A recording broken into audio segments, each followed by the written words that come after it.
Hi, and welcome back to the Leadership Lab, where we help emerging leaders build their skills, confidence, and influence. We agreed that the transition to people management can feel like stepping into uncharted territory, and I know because I've been there.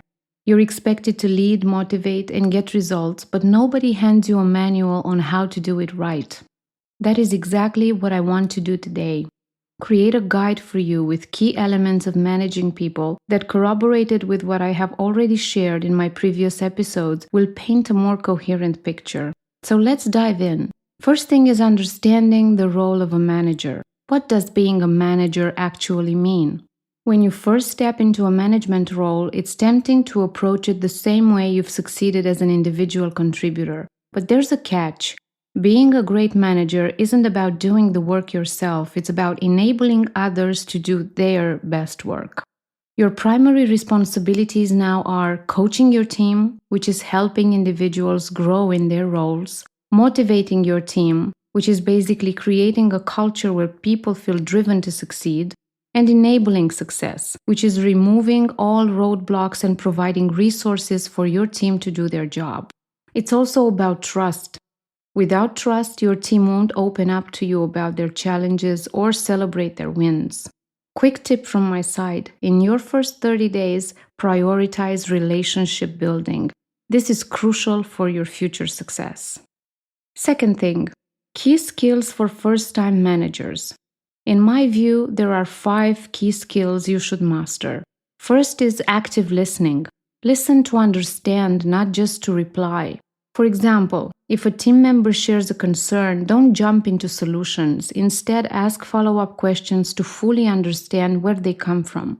Second, effective communication. Remember, clarity is key. Ambiguous instructions lead to confusion.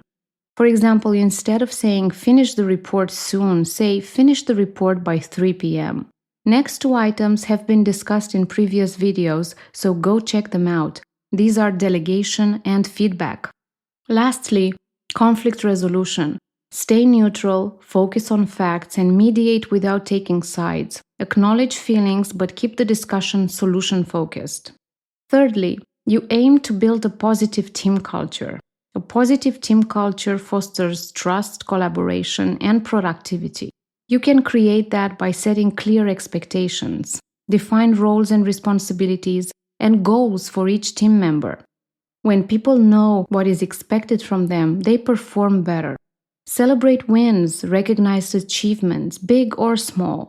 A simple thank you or public recognition goes a long way. Foster inclusivity. Encourage diverse perspectives and make sure your voice is heard. For example, if you have quiet team members in meetings, invite them to speak. You could say, "What are your thoughts on this?" Quick tip: culture isn't built in a day.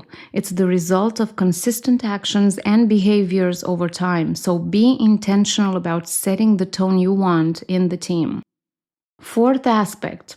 Let's see some common mistakes first-time managers make. Even the best intentions can lead sometimes to mistakes. So let's talk about things you want to avoid. First would be trying to be everyone's friend. While building connections is important, you are there to lead. Balancing approachability with authority is key. Micromanaging. We also discussed this in previous episodes. This breaks trust and creativity. Ignoring performance issues. Don't be shy to address poor performance. Tackle it early using constructive feedback and plan for improvement. Not seeking feedback. Ask your team feedback on your leadership. Questions like, "What can I do to support you better?" show humility and the desire to improve. Okay, so let's do a short recap. Today we talked about understanding your role as a manager, the key skills you should master, building a positive team culture, and how to avoid some common mistakes. For a fuller picture, go check my videos on feedback and delegation. Those will make so much sense in the context of what I shared today. And remember, no one becomes a perfect manager overnight.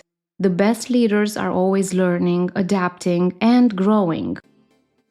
If you found this helpful, share it with a fellow manager that might get help from it, and don't forget to subscribe so you never miss an episode. See you next time for more interesting content.